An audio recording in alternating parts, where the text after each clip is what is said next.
Russ, is everybody good? You have a couple days as a breather here, so to speak, between these next two games. Is that helpful, especially considering you guys are looking down a stretch again without LeBron? I mean, it was good. We haven't had a 2-day break in a month, for a schedule. So anytime you get a chance to do that, at least me personally, get home, chill with the family instead of coming and going. Always helps us out, as players and just as men. Basketball part will kind of take care of itself, but to kind of reset sometimes is always good. I guess when you were growing up in the city, did you watch the Clippers a lot? Was that? I mean, I know you were a Laker fan, but did you watch the Clippers? And I guess, kind of, what have you made of the way that franchise has sort of transformed in your lifetime? I haven't. I only was able to watch the Lakers because I on Channel 9, only the road games. Mm-hmm. That was it. I didn't watch much Clippers when I had an opportunity, but they definitely, over the course of the years, they've had good teams and still have a good team, to this day. So, when you were a kid, did you view Lakers Clippers as a rivalry? No, I didn't view anything as a rivalry. I was viewing my grades as my rivalry. That's what I was viewing. You versus Math? That's me versus Math. I killed Math. It was me versus biology, all the other chemistry. That's what I was worried about. I ain't worried about no Lakers or no Clippers, to be honest. Well, how's this team, the Clippers, managed to kind of stay afloat without Kawhi? What do you see from them when you watch the games? Honestly, I don't watch much basketball, to be honest. I'm really busy doing a bunch of other things. Kids, business-wise, figuring out how to impact the communities that I live in. So I don't watch a lot of basketball, to be completely honest. So I'm not really sure how they've been playing or what's going on, but I know they're professionals. They will figure it out, and they've probably been playing, well thus far, without Kawhi. From a community standpoint, I mean, there are two basketball teams in the city, professional basketball teams that are worth paying attention to. How do you view that as sort of do you view that as something that's good? I mean, you're around kids in the city a lot. It used to maybe just be you were just a Lakers fan. Now it seems like there are more options on that front.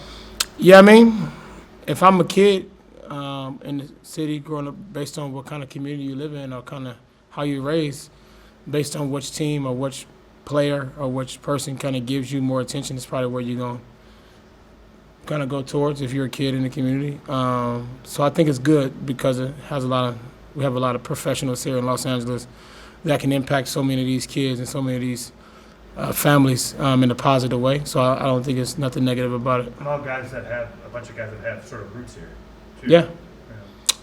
Yeah, that's true. Different parts of LA, PG, Kawhi, myself, and I can't think of a lot of others right now. But I was gonna ask. You got somebody else? Oh no, well then shit. You sorry, man. started talking. I thought you had a name or something. He's like Fizz? Trev. Trev, TA, yeah, Fizz, So there's a lot of people here that can impact and do things if they wanted to. So it definitely helps, having a lot of athletes here from LA. Are you tracking the season PG is having, and is your guys' relationship such that you can connect now that you're based in the same market right now? I mean, we've always been tight. You're obviously tighter because we play with each other in Oklahoma City, but our kids go to the same school. They do the same sports. We kind of in communication always. I see PG a lot when I'm picking my son up from school and he's picking his daughter up or dropping him off, vice versa. So we stay in communication. I'm always watching when I have an opportunity or seeing from a distance. I don't watch full games, but seeing that PG playing well and what he's capable of doing, which I've known, for a while. So just wave to him from the minivan, basically. No minivan over here. No minivan over here. No minivans. Alan Sliwa on Zoom. Hey Russ, just curious. I know it's still 23 games into the season, but how important do you look at tomorrow's game? And I know you guys obviously look at each game like this, but you got great momentum off that game against the Kings. You guys were fantastic in the second half.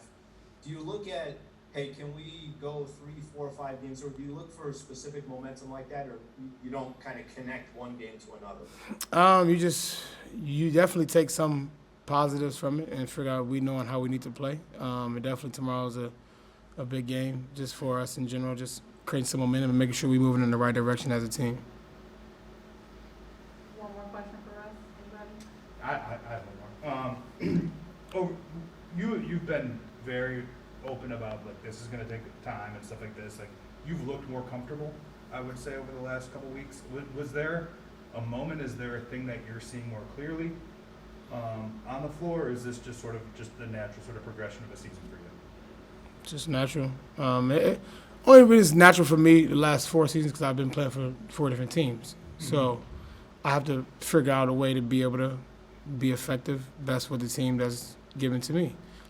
So with that is a process that I never waver from, the process I never panic, and I just constantly watch film and figure out how to better myself or my team, and that's all I can do, and that's why I always never really worry about anything happening in the first 2 weeks of an NBA season, month, whatever, because things can change, as the season prolongs, and me as a player, you want to be, as the season goes on, you want to get better, not kind of stay the same or get worse.